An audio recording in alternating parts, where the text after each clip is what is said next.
Hey everyone, have you ever lost your ship in combat in Eve Echoes and gone, oh no, one of my modules dropped in that kill mail, I no longer have that module to finish off the fitting for my ship, and I've got to go all the way down to Jita to buy a replacement module? Well, this is where today's video will come in. In today's video, we're going to be talking about test and modified modules in Eve Echoes, and what role they actually play. So for those of you that are unaware, test and modified modules, such as the ones that you'll be seeing up on screen at the moment, these are somewhat less powerful variations of the modules you've typically been using.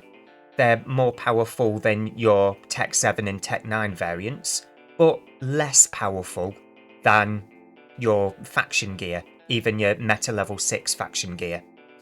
That's for the modified anyway. Test is a little bit weaker, but it still serves the same purpose. So these modules are untradeable. You cannot trade them on the open market with other players.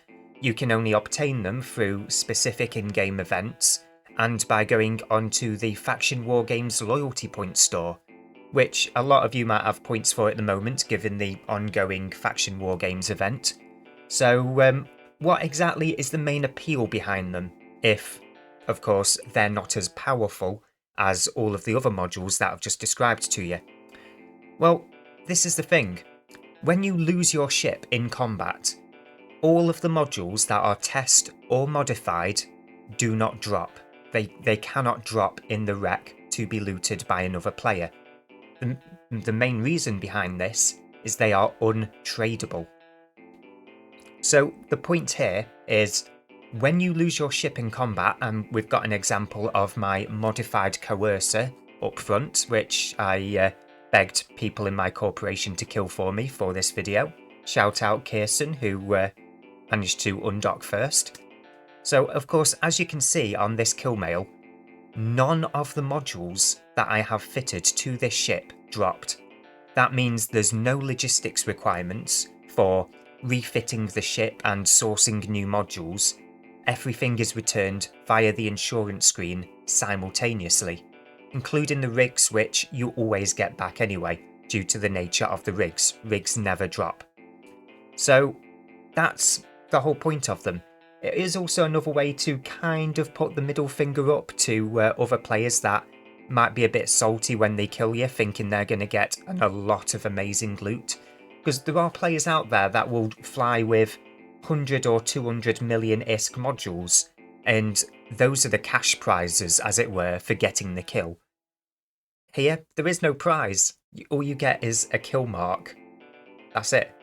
So that's the main purpose for these modules. And as you can see, I was able to reclaim everything back via the insurance screen. One downside to them, aside of course from them being untradeable, is of course the estimated cost of the modules.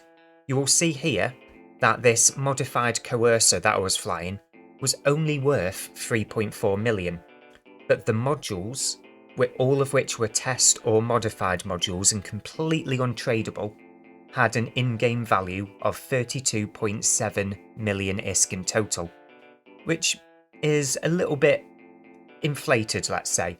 Odds are, if I equipped my ship with exclusively Mark 9 modules or lower, the cost would have been probably closer to, let's say, 7 or 8 million. So it does have the risk of it inflating the cost of your insurance. That said, if you're using it on a small ship such as this coercer, 16 insurance points, that's not much. That's not much. You're not going to struggle to keep on top of that insurance point value, especially if you've stacked up as many free insurance points as I have over the past 3 years. Just take a look at that balance. I'm not a combat pilot, and I don't really buy insurance points, and yet, see how many there is. Yeah, so that is the point of this video. This video is to tell you about the fact that you can have your ship fully fitted and not lose anything. So if you're completely risk averse or can't be bothered to deal with the logistics of finding new stuff, go for testing modified. As I pointed out, for rigs, you'll never lose your rigs. unless you go down the incredibly expensive route of integrating them, in which case you can lose all of the rigs and only get back the containers that you then have to fill back up with the rigs. Those being the integrated... I can't remember the names of them, but you guys will know what I mean if you're aware of what the integrated rig system is. Another thing that you will be able to keep a hold of is your nanocore. If it's in your cargo hold, you won't keep it. It will just die. Nobody gets it. So don't put your nanocore in your cargo hold. There have been so many bad kill mails with people moving nanocores and them just going bye-bye. But yeah, if you have the nanocore fitted to your ship, if you've got your engineering rigs, you've invested in an implant, even if it's only a few levels up, and you're using test and modified equipment, none of that will be lost. It's all permanent. So that's going to round off this video.